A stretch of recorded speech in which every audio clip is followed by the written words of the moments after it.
Well, what's up, guys? It's been a minute, literally a few months since I've last done a podcast. A lot of people have been asking me, where have you been? What's wrong? Why'd you kind of fall off the face of the earth? Well, I'm here, obviously. Didn't really go anywhere. I just kind of been taking some break and some time to take care of things called life. And what I mean by that is I just been really busy with other business inquiries that I've been doing. A lot of people that are close to me know that I do a lot of woodworking. So I've been doing, a lot of projects, making a lot of, tables, coffee tables, been into making a lot of shelving, like floating shelves and stuff like that for some clients of mine. And it, with the woodworking thing just requires a lot of time, and a lot of patience, and it just takes forever to get things done. And it's a timing thing. So truth of the matter is, I just haven't really had time to sit down and kind of do any podcasting. To me, there's just really not a lot for me to talk about. And I've had a lot of people hit me up and try to do, interviews and stuff like that. It just wasn't the right time. And now that I'm kind of getting back in the swing of things, I just recently took a trip to Florida to visit some family and some friends over in Lake Okeechobee, back in my old pond. And it was, I'll tell you what, I was truly blessed to be part of that fishing community for so long, and to step away from it and try to get back to it again and see all the friends and see everybody that I competed against for so many years. It was awesome. It was a really, really great time. Okeechobee brought a lot of joy to me since the last time I was there. It wasn't very good. I think it was like late summer, and we had just gotten that crazy hurricane from Ian, and the water was just really, really high, and so fish were just like, it just wasn't really a good time to fish the lake. And coming back to it recently, and actually coming to like probably the best time I've ever seen Lake Okeechobee out of my 23 years of fishing. Wednesday, Thursday, and Friday and Saturday at the Roland's tournament, I had the best fishing, the best just action and all that, whether it was top water, throwing a jackhammer or a glide bait. Yes, I did throw a glide bait. I caught a 6-pound on a glide bait. No, I did not have it on camera, but I did catch a fish on a glide bait, which was pretty cool. And out of the 23 years of fishing it, for the first time in my life, I actually did a dirty 30 the day before the tournament. I've caught a lot of bags over 30 pounds with friends that we fished on the lake before, but not by myself.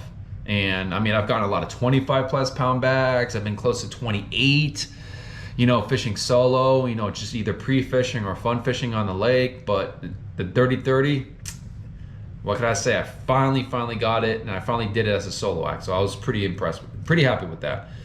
And even though it was practice and you're supposed to shrug all a lot of fish off, I was just sticking everything I can. I was trying to soak it all in, because I know that once I get back home here in Georgia, I'm not gonna have that opportunity to fish that kind of way. So I had an absolute blast with fishing with one of my good friends, Eddie Miller, that I grown up with and been fishing with for quite some time.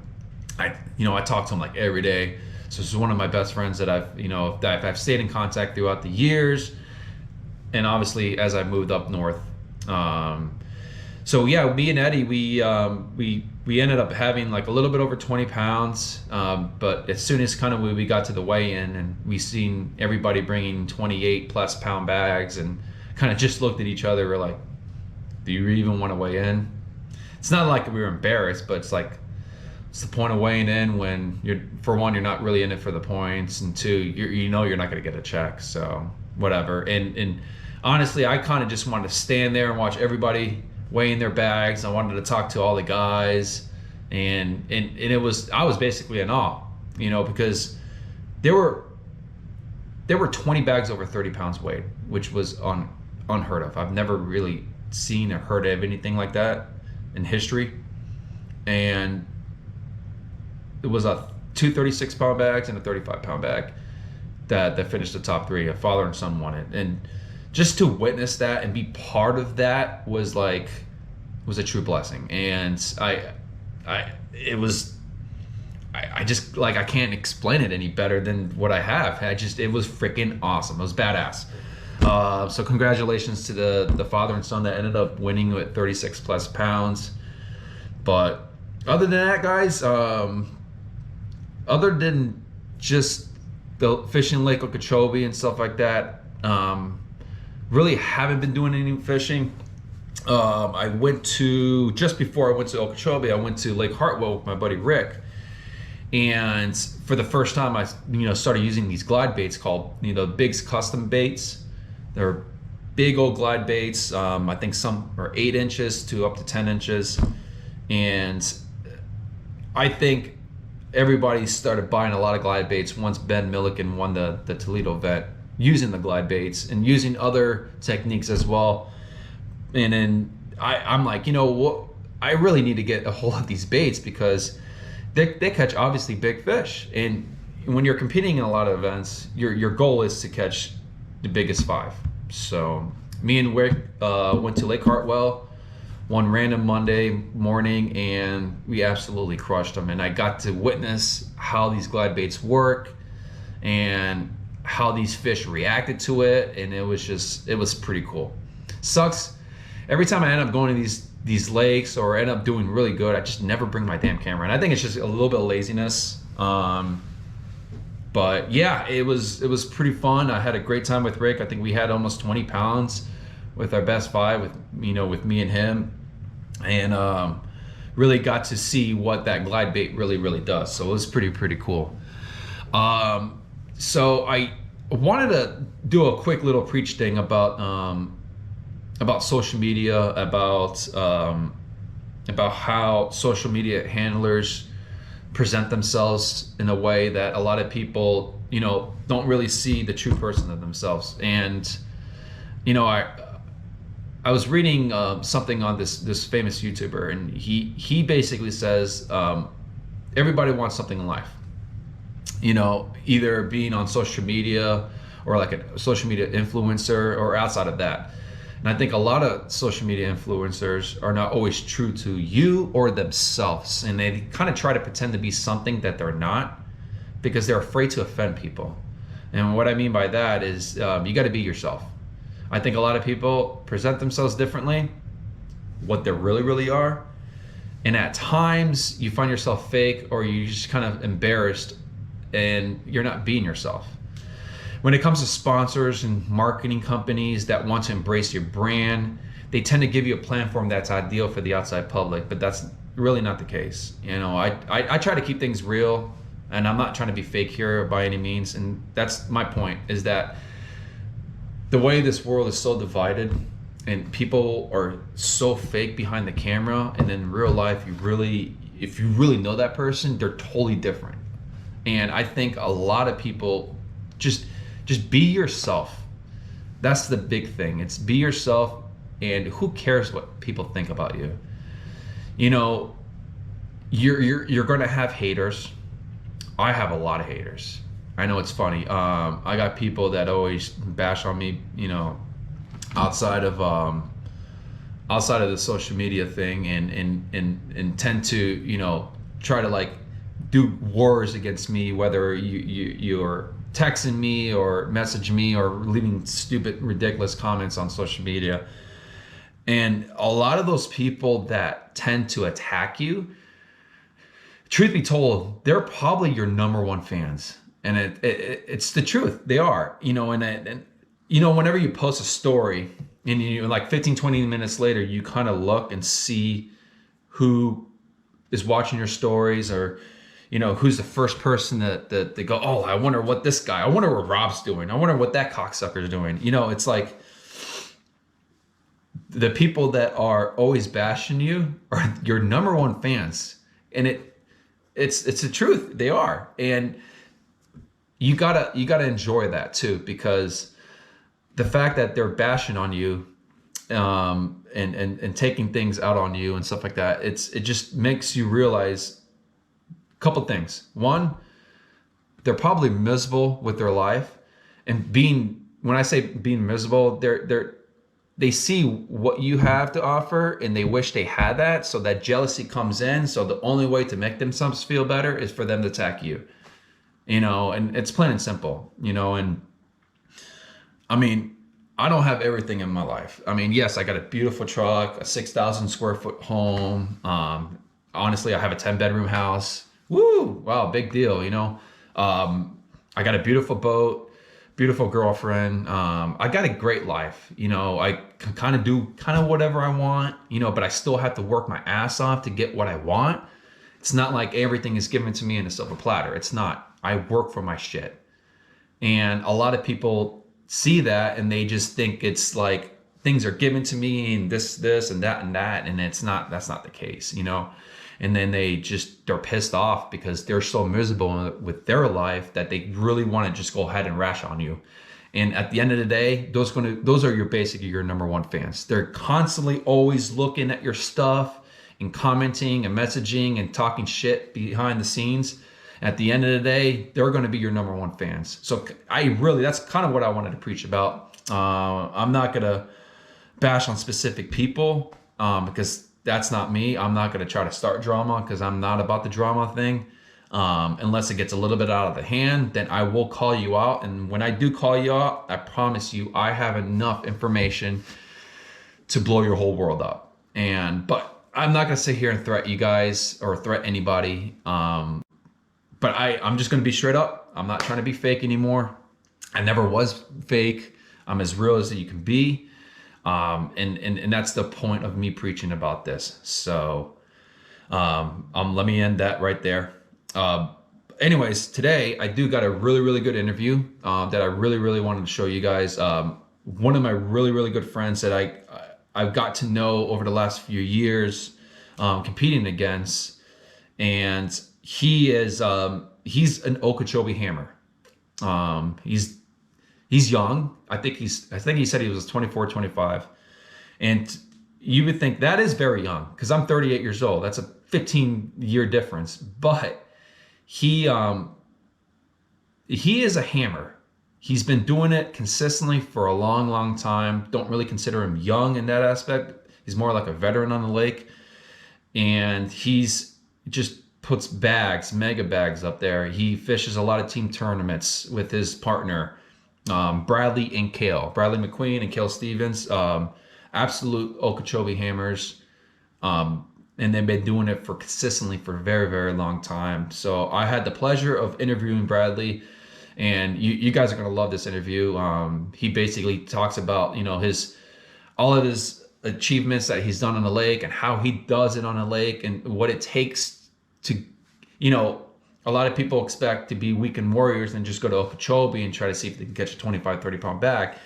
These guys grind and grind and grind and grind and grind. And it shows. And then the more you put time and practice, whether it's anything you do like golf, fishing, tennis, playing pool, anything that requires practice, the more you do it, the better and the results you're going to get. So I hope you guys really enjoy this interview with Bradley Macqueen, standout guy. And I had the pleasure to call him my friend, which is awesome. To end this, I do want to go shout out to a couple of sponsors of mine. And again, I don't really have any big sponsors right now this year, but I do have a couple people that I've always been close knit with them. And you guys always know that I've been with Bruiser Baits for a long, long time. Steve Dow owns the company. He's with Bruiser Bait, Flat Out Sensitive Bass Addiction. The one thing that stands out with Steve with other bait companies is that he decides to make custom things for you and different types of colors and stuff like that. So if you got something in mind, like a bait that you want to critique and stuff like that and make it a little bit better, give him a shout and work with them. And I'm pretty sure that you guys can figure something out. He's a hell of a guy, known him for a long time. And please just give him a shout. He's not going to bite you. Arc Rods. I've been with Arc Rods for a long time now. I actually, when I was at the Bassmaster Classic a few months ago, I got to really get to know like Louie and the whole gang, and I am blessed to be part of that team, because they kind of make me feel like I'm family and stuff. And I know I'm always a phone call away where I can give them a shout if there's anything wrong with my rods, reels, or anything. So yeah, you guys, the one thing about sponsors and pro staff companies is the customer service and the relationships that you have with those people. And ARC is a great company to be part of, even though they're so big right now, and they push out so much product. If you really get to know the owners in time, it's not gonna happen right away. You don't expect to sign up and try to get a pro deal, within the first week if you have nothing to show them. So I've been with them for a long time, and I'm truly blessed to be part of the team. So if you got any questions about ARC and about the reels, give me a shout, or just go ahead and send messages. Justin Markwood is in charge of that group, and so he will basically tell you how he feels about the reels and what he can give you and what he can provide you. I've been with Eternal Lithium Batteries for a little bit over 3 years now, and the guy that owns it, Spencer, he is a stand-up guy. If you have any questions in regards of like how these lithium batteries really work and how they will benefit you while you're fishing and stuff like that, give him a shout. Even if it's not about purchasing batteries through him, he can kind of give you a little, like, some advice on what's the purpose of these lithium batteries. Because I know a lot of people still run AGMs or lead acids, and I run an AGM whenever I start my engine, so I do have that. But I do run lithium for my electronics, and then I do have my 36 volt that I run for my trolling motor. So give Spencer a shout out. He's awesome. He's always a phone call or a text away, and he'll get to you as soon as possible. So guys, I just want to say thank you again. Please subscribe, comment, message me, like it. The only way for me to get this going is for you guys to continue being subscribers, liking, and commenting my stuff. So I hope you guys enjoy this episode. Tight lines. Did you hear that? Yeah, I had to hit got it. All right, cool. What's up, Bradley, man? What's going on, What's dude? up? What's up, Rob? How you been? I've been good, just living the life in Georgia, up in the mountains. Oh yeah. Not fishing as much. I actually I haven't even been on a boat since I've been back from the lake. So No? no, I haven't. It's been At least the lake treated you good. say Treated again. everybody good, I guess. What'd you say? The lake treated you good at least. It treated me very well during practice. I had some Yeah. epic practice days that I mean, I was so happy. I needed it. I really did. Obviously, tournament day didn't come out to our favor, even though we had 20 pounds. It's funny, when me and Eddie pulled up, we knew we didn't have a big. We knew we needed a big bag, and we Yeah. knew we needed 30 plus to even get a good check. And when we pulled up and we had multiple people talking to us and saying, "Oh, we got 30, we got 28," and I looked at them like, "I'm not weighing 20 pounds." No.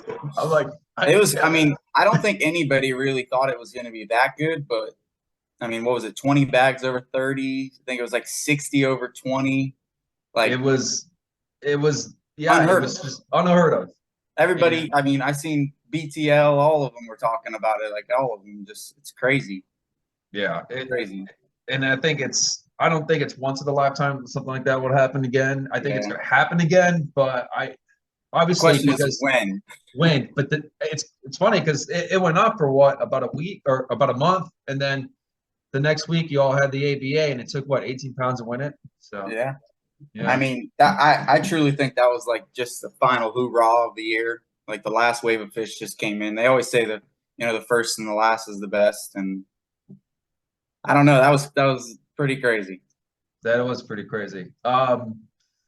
You know, what was I going to say with you? So like, obviously the lake was showing off in the last month. Um, why do you think it showed off the last month? Do you think, was it a lot because how the waters have been so high all year long? Fish have been spread out like crazy. There Yeah. hasn't been, there's been really like in particular spots like Horse, Tent House, down south. Obviously there's guys like Jesse wanted on his little honey hole in Warm Cove.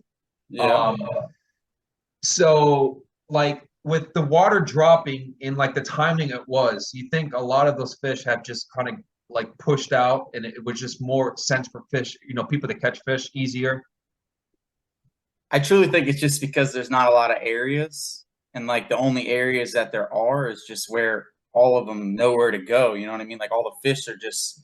It's honestly really weird that it happened like that.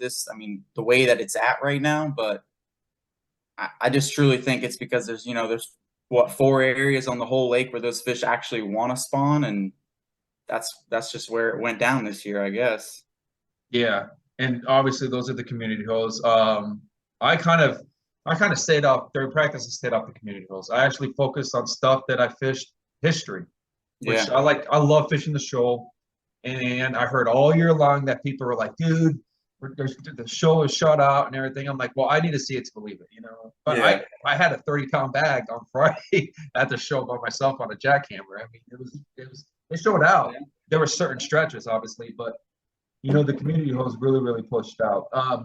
So with that being said, like with the lake showing the way it was, and then that drop off during the ABA, is it because the fish have pushed out, or is it like a lot of it has to do with like the spraying and stuff like that? I know you're not a big drama guy when it comes to that. I know yeah. you try to stay off of it in regards of like the spraying and the lake being damaged, but what are your thoughts about that? I mean, they definitely do spray everything that is there. I mean, they don't leave nothing. I mean, like we can have a beautiful area and then they'll just come in there and nuke the whole place, and then we're just it just ruins everything because it sinks to the bottom and then it ruins the soil, and it just ruined like it. That's why we have 4 areas. I feel like right now, where all the fish goes, because those are the 4 areas that just are left. Like like down south, like when I first started fishing, there was so much area down there that you could fish, and now it's literally like I don't know, 6 football fields. I feel like where you could, where all that damage went down this year. But it's crazy what they're doing, And I've seen this year during the Rollins Classic, they're trying to, get the machines out there to help scoop it and stuff like that. But it's really just FWC, man. They don't really manage the lake like they should. They don't have anglers behind it, running it. They have just people that don't know the lake and the fishing and all that. So I know we went straight to talking about the whole lake and everything and what happened the last month and the whole spraying thing. So Yeah. before that, or let's talk about like who are you? Like what's Bradley Macqueen? You're from West Palm, obviously. I Yeah. know that you won. I'm assuming, and I did the math. You probably about over $100,000 in just Okeechobee. I don't look at it like that. I just love the fish. That's all it is. Yeah. It's Um, just something from a young age I got started, and my dad always took me fishing. We did a lot of saltwater fishing, but I had an uncle, who we go to little ponds with his little john boat, and we used to tear the bass up, man. And I really got hooked then, and then got a john boat when I was like 13, 14. And then me and my buddy fished a little tournament, and we got like big bass in it. And ever since then, I was just been hooked. so Lake, the you lake's so close to me, so it was so easy, just to go, when I wanted to, and it was perfect. obviously you started as a young age. So what got you into like the competitive fishing, like that end? So I honestly had my mom, my mom and dad's friend. He took me. He was, he fished the lake a lot, and we went and fished one of the budget bass. It was like way back in the day, and we got like third place, and we didn't even leave the lake. We just stayed in the Kissimmee River all day, flipping the trees and stuff. And honestly, it was just like I just always have like a competitive drive, so I guess that's what really seals the deal on that. But just love to catch some fish, man. Yeah. And with all the accomplishments that you've had, I mean, you and Kale have won so many team tournaments and Yeah. placed really high in team tournaments and come with these epic bags. And you guys finally got your first 30-pound bag together. I mean, you were telling me about that when I was during the Yeah. Rollins. And you guys, a couple years ago, you guys won the $50,000 the Johnny Morris Bass Pro Shop, which was a freaking cool ass tournament. Yeah. But then, you know, do you want to continue just focusing on the lake? Do you want to be just the local hammer, or do you see yourself kind of eventually chasing that pro dream, like everybody else wants to do? Yeah, I mean, I love to fish the Toyotas. This year I only fished the Okeechobee one. I just couldn't pull all three this year, but next year I plan to fish all the Toyotas and stuff like that. But I always will fish the lake. I'll do that till the day I die. I love that place. Always gonna compete out there. But one day, I mean, I really want to go to fish all 9 opens one of these years once I get everything dialed in and lined up for that. It takes a lot. It does, and it takes a lot of Yeah. money, A lot of and that, yeah. it's one of the reasons why I'm not doing it this year because it's Yep. expensive. Yep. It's not that I'm burnt out mentally, physically. I just couldn't afford it, and Oh yeah. It's and it's it's that's a tough go there. That's a lot. it is, and it's just the traveling. It's not even just the traveling; it's the entry fees. Yeah. They're $1,700 to $5,000. And And you're spending 15 to 3 grand a tournament just travel, food, gas, everything just to get there and just to break even. yeah.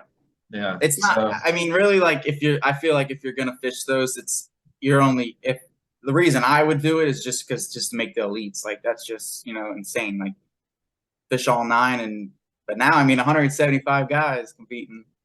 I know, I've and seen. there's a lot of studs too. Yep. A lot Yep. of hammer staff. Know a lot of these lakes have been there more than once or twice, and Oh yeah. and and, and that's the thing. It's like you've had all this good accomplishments in Okeechobee. I know you've done well in Kissimmee and other lakes and stuff like that, and Harris. And when you got the chance to go to Table Rock that one, a couple years ago when we went Oh yeah. went down there, even though it was frigid cold, man, we froze our balls off on that day. Oh yeah. Like, did you enjoy that? Did you, even though it was out of your comfort zone and stuff like that, did you enjoy that? Did you realize, like, I really want to learn more and get more Yeah. into it with all this stuff with the grass, fishing 100 foot of water, Oh yeah. Yeah. No, that really like sealed the deal on like I really want to go, travel away from Florida and fish tournaments and stuff like that because it's just like you really don't like you fish at Okeechobee, you leave Okeechobee and you go to a place like that, Table Rock. It was just that was something special. That place, it was pretty cool. Yeah, I want to go back there someday. That place is pretty. No, that place was I know fun. we had good practices and stuff like that. It just when we got faced with those, what was it, 22 to start the tournament. Yeah. Me and Kale had one of those little heaters in there, just trying to stay warm. Dude, my toes were numb. Yeah. And then I felt bad for Pam because my first Oh ride, yeah. my first spot was 45 minutes away. Yep. We're going 70 down the lake. Same here. We ran that far, and I got there. My hands were just like this, and I'm like, Kale, I don't know what to do, man. Shaking and shit. Ugh. So with all the success you've had on the lake, especially with you and Kale, you guys obviously share a lot of information. If he's on the lake, he's going to tell you whatever he's on, and vice versa. And obviously, you got a cool clique of guys that Yeah. Obviously, you're not going to tell specific stuff, Yeah. but you're going to kind Got of a small crew. Small crew. got a very small crew. Yeah. So, like, what has made you so successful? Is it just the grind of all these years? Because, like, even though you're young age-wise, you're not 24. young. Yeah. You're not really young in Okeechobee anymore. You're kind of like a veteran in a way. Yeah. You've done so well, so many times, consistently for so many years, in such a young age. But what's made you so successful on that lake?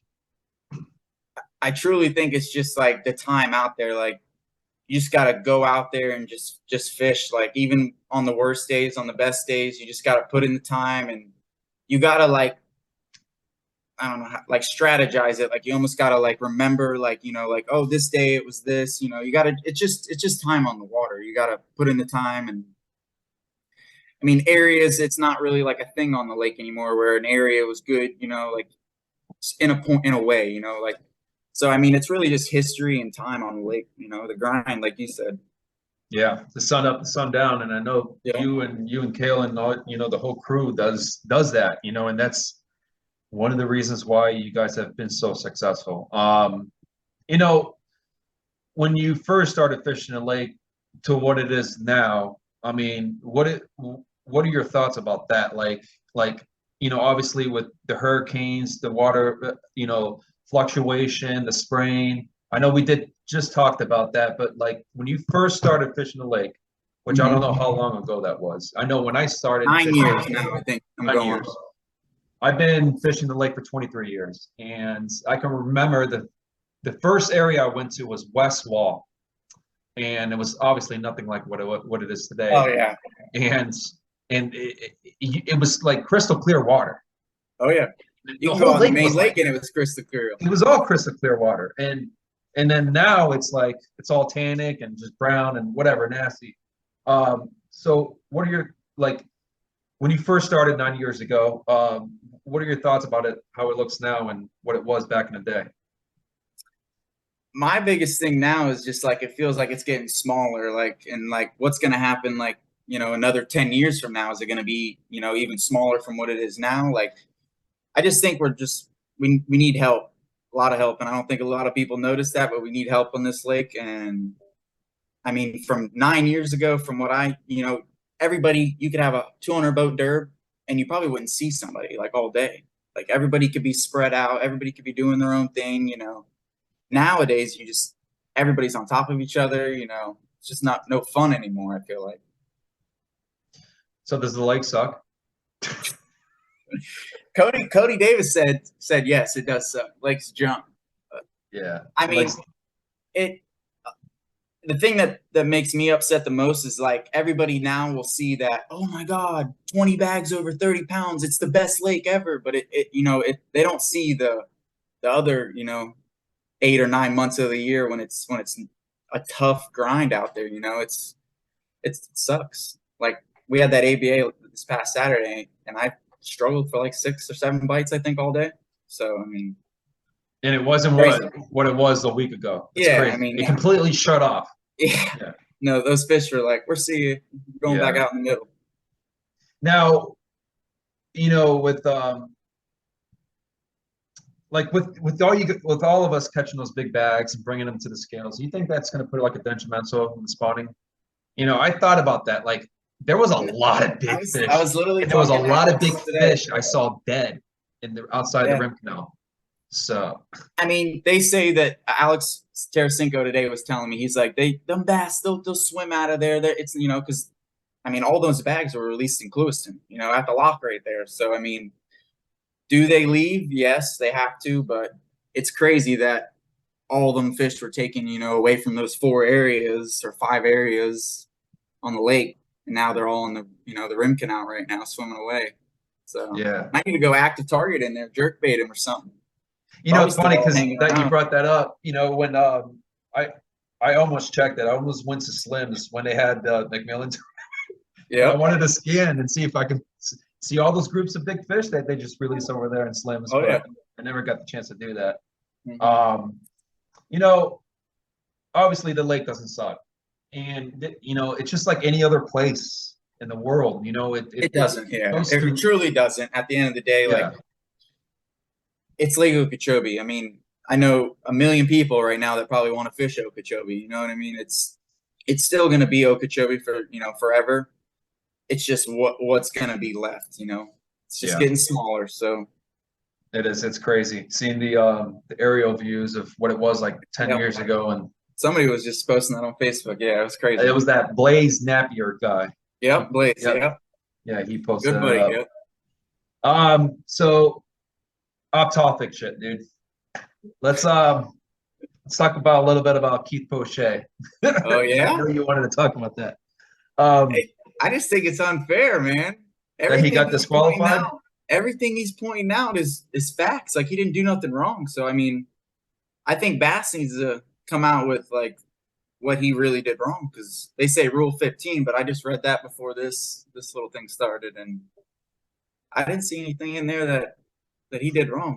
No, he didn't, and he appealed, and he lost the appeal. And it's funny that Gerald Swindell. Did you hear what his comment was? He Mm-mm. had a 10-minute spiel, basically told Keith Poche like, You effed off. I'm like, you're a cheater. You know what I mean? What? Yeah, but he didn't say it like that, but you can tell like it looks like there's going to be some back and forth, confrontations with them too. I think they all just hate because they're like he's in a way putting in time a different way than these other guys are. Like he's trying to get off the beaten path with he's got a boat that'll jump a levee. Let him jump it. What's the big deal? Yeah, and I think Bassmaster has something on him. Yeah, Like definitely. Him they fishing both tours, that right there that doesn't is. help. It didn't help with John Cox when he did both. When he Mhm. was fishing the elite, when he got into the elites and then fishing, MLF Major League, All this money and they can't just. they just can't. You got Boyd Duckett with this head, something up his ass every time, and then, Yeah. and then you got the Bassmaster. They're just if everybody just got along, and that's the thing with the world. It's the world is so divided because Yep. everybody wants, thinks they're entitled with one thing to the other, and if everyone just got along, everything would be smooth and stuff. And Yeah. it's and I hear a lot of crap all the time, with the information, how anglers get the information. And I know we talked about this earlier about Tucker Smith, and how he got DQ'd due to the fact that hole sitting, and he said he wasn't hole sitting. The guy, he didn't know who the guy was, or he didn't. What happened? He didn't inform Bassmaster the during the tournament what was going on, so therefore he ended up getting DQ'd. And I think it went a little bit more deep than that. I think he did get hole sat, and they DQ'd him and just told him you got to write some kind of apology letter. And obviously he got an attorney to do it, and Yeah. and then obviously he got DQ'd. It's ever since that's happened with him, he hasn't really been posting a lot and stuff like that. I think he's kind of a little bit embarrassed. And there's been multiple people that I've talked to, that fished with against him, in college and high school, and they told me like he kind of got what he deserved. And I know that's shady to say. I don't want to think bad on anybody, but I don't like when people try to get an edge. They try, like they go all these different ways and spend all this time trying to get an edge and try to get information when they're not trying to get information. Just spend the time fishing. That whole information thing is a joke, in my It is a opinion. joke. It's a joke. What really pissed me Bins off all that. with the MPFL last year? Oh yeah. So I was by the book.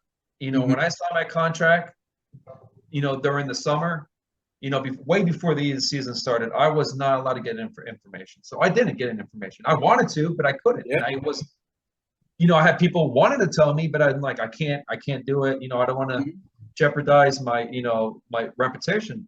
And so, throughout the year, I noticed some things and some doc talk in the last event at Kissimmee when these guys were catching these bags, and I'm like, how are they doing it? You know what I mean? Yeah. How is this guy randomly catching 27 pounds?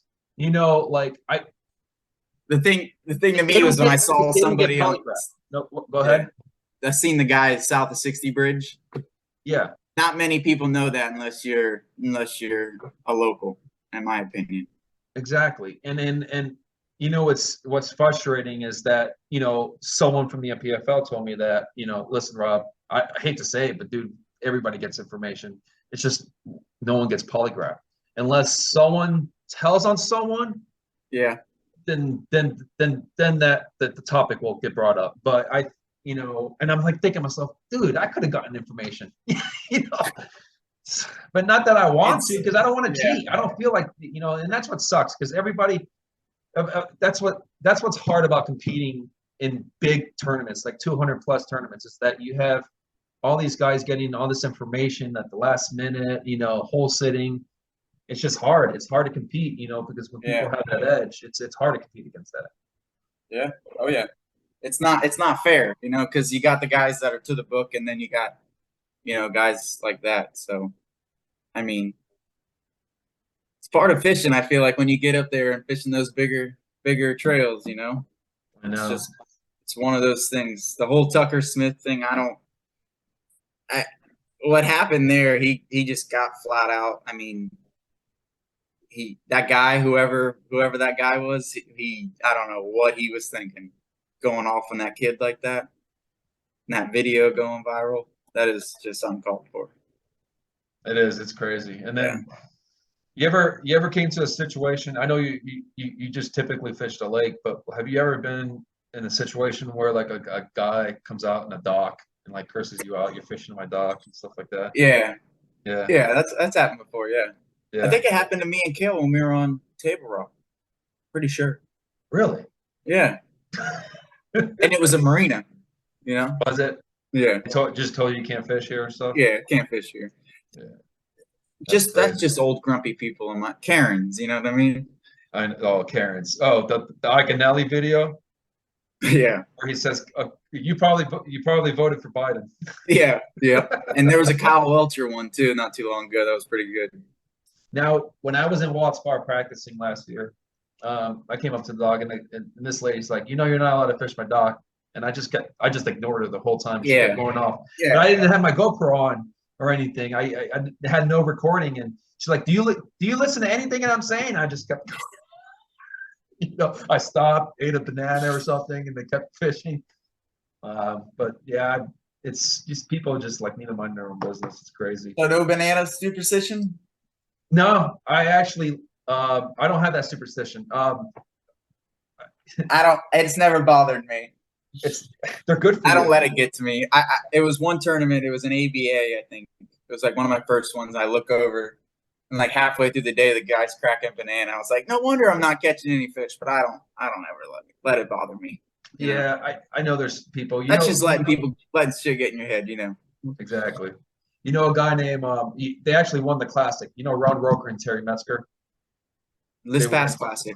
They won the couple years ago or whatever. Yeah. So Terry, I've known Terry and that Ron because they lived in Southwest Florida where I grew up. And, okay, so the power pole boat. No, they didn't have the power pole boat. No, that was the Big O. That was Jeff Ox and Roger Crafton or something like that. Yeah. Okay. So you're talking about this past year? No, because this past year was someone else, but the year before that. Okay. Terry and Ron Roker. Okay. And I think they won over in the Tin House area, right outside that grass. But Terry, I grew up with those guys. Ron was like kind of like a mentor, and he was a hammer on Okeechobee. Back like when you were in diapers. And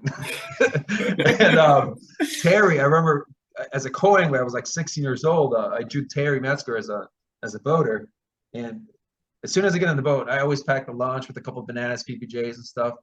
And there's a little sticker that says no bananas, and I didn't say a fucking word the whole time. So I ate the banana and I started doing the peel. Turns around, you didn't bring a fucking banana to my boat, did you? And he goes, do you have any more? I'm like, I got one more. He goes, throw it out. And never again, I never brought a banana on someone else's boat as a co-angler. Yeah. It's only if you let it get to you. I don't let it bother me. Yeah, that's superstitious shit. Yeah, none of that. I was gonna ask you though, how did you like the NPFL? Absolutely loved it. It's funny that you asked. I miss it incredibly bad. Yeah. I actually had a chance to do it this year, and I had a couple people that are interested in sponsoring me, and I had to come up with a certain budget that I can kind of fit for the season, and I could have done it, and then I realized I'm like, I'd rather just put more Django in my pocket for next year. Because next year I'm going to do it again. Yeah.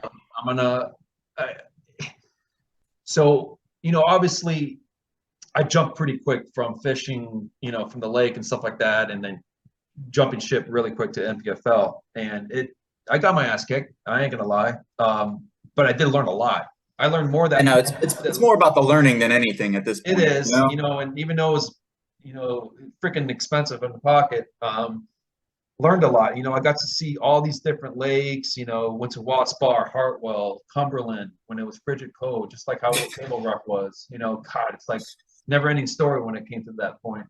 And then I got to fish Saginaw Bay, and that's a place that, like, if you ever got a chance to fish it, the time we fished it, it's like throwing a frog, throwing a big easy, Yeah, flipping. I'm pretty sure that's the one that my buddy Sam Whitmore did good in.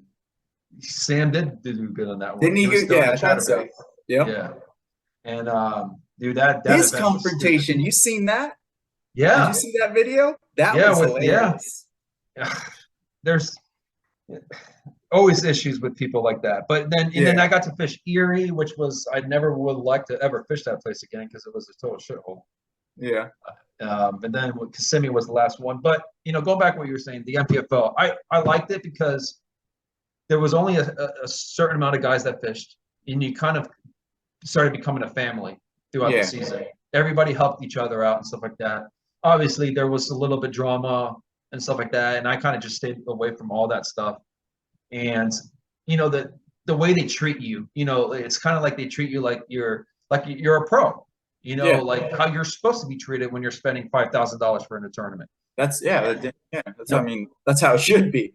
Exactly. They Yeah, back in your truck and your boat for you. They take care of your keys. They help you out yeah, with that kind of stuff.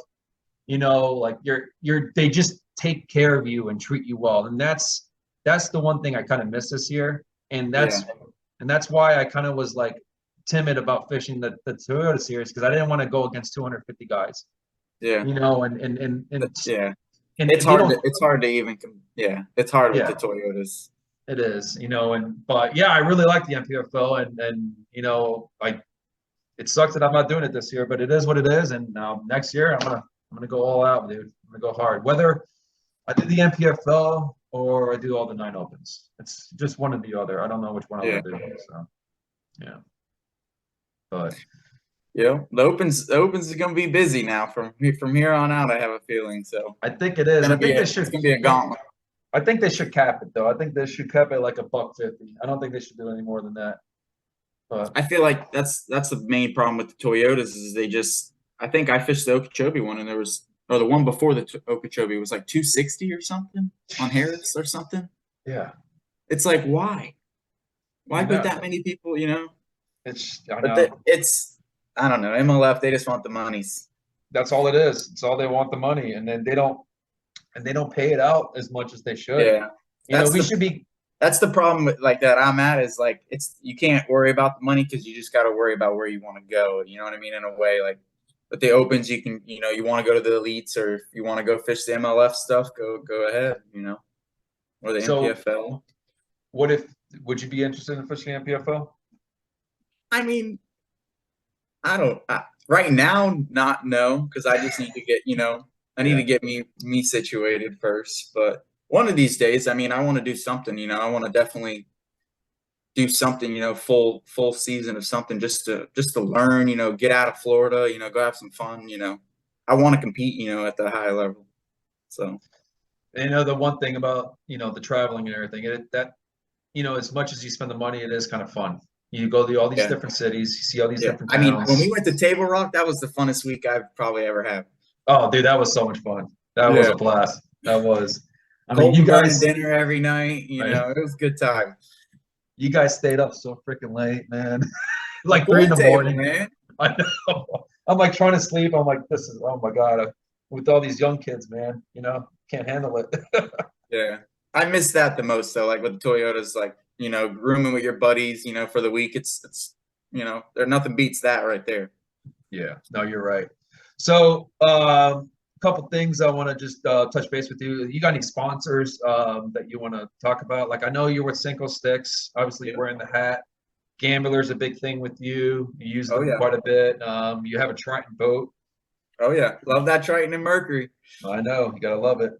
Even though mine is slow as shit, but still, dude, it's so slow. Like, okay, when I say it's slow, I was with Eddie, full loaded live wells, 63, 64. Damn. It's because I took those AGMs out and I put the lithiums. And what happens is, even though I got the 2-degree, the 2-degree, these plates behind there. Yeah, the motor. Yeah, so I can get the bow lifted higher. I'm still running. I honestly, like me and Caleb, like pretty much the same boat. And I sit in it and you can feel the difference in the bow lift. Like his gets up there. His rides. His is 75 all the time. I know. And I see, I'm like, you lucky. It doesn't even a jack plate, you know? Yeah, no, manual jack plate. They ain't got no reason to unless they drop it to like, 10, 11 foot. Yeah. But But yeah, so no. single sticks. Tell me about, Yeah, Cinco Sticks. I mean, I've been buddies with Alex ever since he started. I mean, I was one of the ones, that got one of the first, he was using MHX blanks back in the day. And I was like, come on, man, just build me a rod. Just build me a rod. And he's like, no, man, And then he finally did. And honestly, I've been with him the whole way. I just supported him, the most. He gives you whatever you want. You can get a custom rod, pick the guides, the grips, everything, the whole 9 yards, and he'll match it to what you want it to be, specific. But he also just dropped the Awakening series. It's a production line. I think Okeechobee Fishing Headquarters is the first one to get them in, But I think he said that they sold out now twice, so doing pretty good. And I know he's doing good. He's like 3 to 4 months out, always on custom rod orders. So it's good. Check them out. Cincostick.com. You can get them all. Yeah, I've been with ARC for a while, and I'm not going to jump ship yet, Yep. unless there's a reason to. But I did talk to Alex, and at the Him and weigh-in, Jen are the best, man. they're awesome. And so It's just family. When you join the Cinco Stick, it's family at that point. It's not just business or you want a rod or this or that. It's Alex is there to help you and get you exactly what you want and dialed. yeah, He wants to see the best in everybody. It's something about Alex. He's the most positive person I've ever met, man. Truly being yeah, that. no, that's awesome. And so I know you've been posting things about, you got a new gambler lure that you've been working. So are you Yeah. going to spill this the secret, or are you just going I to mean, hold Val that already off? did, so I don't see why I couldn't. So, I mean, Kale and Val have been working on a popping frog for, maybe over a year now. I don't really know how long, but they're working on it. It's getting there. I think the last batch was like the set of, 6 or 7 colors that were coming out, and Kale happened to grab a couple and they work. So whenever they get out there, it'll be awesome because Spro, that's what we normally use, and ever since they changed the material, we blow out 7 to 10 every trip now. So Yeah. It's I never liked Spros because for that reason. I mean, truthfully, when I first started fishing, they were the best frogs ever because they would catch a million fish and you would never have a problem. And then it's been like probably 2 years, 2.5 years now. I probably got a box around here somewhere. It's like 60 or 70 of them in there, just blown out. So the ones I use is those Booyah ones. Okay, The yeah, yeah, yeah, Pat yeah. Chaser with the needle nose, Yeah. you I know. got a couple buddies that use those still. And my thing was my theory was when even during a spawn, you kind of I feel like that popping kind of just spooks them a little bit, and that nose just gives you a pop and not enough to like just spook shit. Hmm. That's everybody has different Yeah, things that they like. I like yeah. throwing that. I know you like throwing the popping. You know, every, I like to know how many bags were caught on a popping frog during the rolling. So, I know that is crazy, man. That is. yeah. I mean, I was so shocked. I was more like an awe than anything because I've fished that lake my whole life, and then to see all these bags come in, it's like I could yeah. care less what I did. It was Oh more yeah, like another 28-pound bag, another 28-pound bag, 30 over 28 pounds. yeah. 28.76 took a check. What the We had fuck? I want to say it was like 30, 31.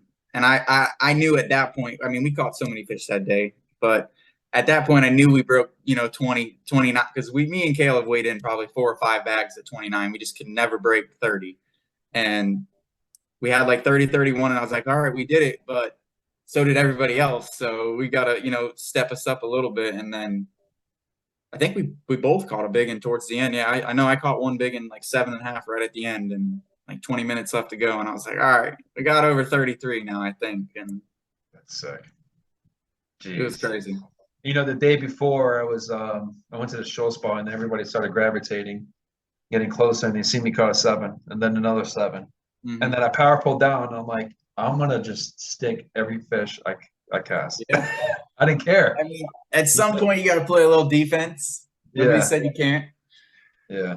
So, I mean, it's truly, truly amazing. people say, that it'll happen again, but I don't know. It might take a little while. I think it's going to take a while. I'm glad the lake's dropping. It needs to drop. I think it needs to drop more. It needs Um, to, yeah. I wish they would leave it so low, like 11 to 12 foot. Just leave it there. have you ever been in the lake when it was like 9 and change? I think the lowest I've been is like 10, 20, 10, 15, somewhere like low tens, but never a 9, I don't think. Well, there was one year it was a 9, and you would run out of the close end, and you had to get off the plane. But you had to shut the engine off, trim it up when you get off the ship channel because it was Oh, only yeah. like 2 feet. And then you just I'll take the never power forget it, pole yeah. and just go left or go right and throw a spook all day long.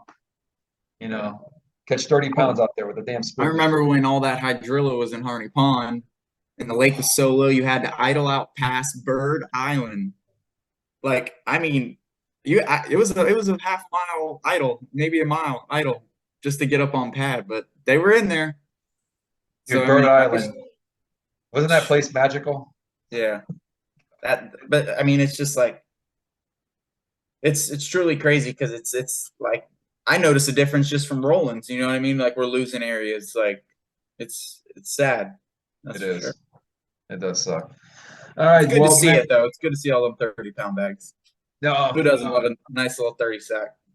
that was pretty nice. No, have you ever like won a single event like you never want to be a FL because I looked at your Nope, recent nope, stuff. no BFLs. I don't no, Have you ever not won an even really. ABA? Nope, No. I'm leading the points right now. I'm just hoping that we can get that AOY we got 2 day left in the September, I think. So So get where's that that tournament AOY. going to be at? The Ray Scott for you? I think Gunnersville. Really? Is it Gunnersville or Hartwell or Chickamauga? I'm pretty sure they announced it the other. Could be wrong. I think it's Gunnersville. I'm almost positive it was Gunnersville. Check. It might be Chick. Maybe. I think. I don't Yeah. know. Maybe I'm wrong. I'll have to look into that. Yeah. Yeah, that's exciting. I definitely want to go to. I made the race Scott for this year, but I didn't want to go to the Red River. Ugh. Yeah, I don't blame you. I didn't want to do that. So no, hopefully make that next year. Go to wherever it's at and have a good time. But plan on doing all the Toyotas, the Southern Division of Toyotas next year, hopefully, and getting at that. No, I fished it not this past year, but the year before, and like top 40 in points. So I miss it. That's for sure. Only fishing one this year. It definitely sucks. So at least I got the ABA to look forward to. Yeah, and that's one thing I miss about being home at the lake is the ABA. I like the ABAs. I They love do the it. Billy and Yeah, Keith and all them guys that run it. They treat you like family too. You know what I mean? Like MLF when I first started, or FLW I should say, when I first fished the BFLs, they treat you like amazing. You know what I mean? And now it's just like it's not the same. it's not. It's like a business. Like It's they have like to a be by the business. books. Yeah. Yeah, Yeah. and you're right. Billy's awesome, man. Yeah. I got to know him when I was at the race Scott and Eufaula last year, and yeah, he's a pretty cool guy. Yeah. Yeah, him and Keith. I know Keith follows me on Facebook. He's always saying stuff in the bag line about the bags and stuff. He's a good guy. So you're leading those in points, right? Right now, I'm leading points. Yeah, I think by 2 points. and you got But one I'm more leading event, a 2 day. Yep, in September. and that's at Kissimmee or Okeechobee. No, it's Okeechobee. And this year they Damn. didn't. This year they didn't join the two, like the Kissimmee guys and the Okeechobee ones. They didn't join those, so it's just the Okeechobee 2 day. Really? Yeah. And you had to fish what? You had to fish 3 out of 4 again to qualify for that one? Yeah. Yeah. That's cool. Well, Yeah. damn, I hope you do good on that one. I think Matt Weeda won a couple years ago. Yeah, he won the 2 day, not last, maybe last. No, it was 2 years ago. 2 years ago. Yeah. So. Yeah. It'll be an odd time of year, September. The grind. The grind, flipping by probably. Yep. So, all right, dude. Well, listen, I'll let you go. I can't believe it's already 6:30, but a little late for me. Yeah. But no, man, it was good talking to you, and it was good catching up with you. Yeah, I enjoyed it, man. I really did. And I hope you win the ABA, get the Angler of the Year, and then Yeah, hopefully. I'm gonna win the 2-day hopefully, so I can get the Eagle and the AOY at the same time. Hopefully, you know. Oh yeah, the Eagle, the The notorious first Eagle. Eagle. Yeah, I want that Eagle real bad. I know.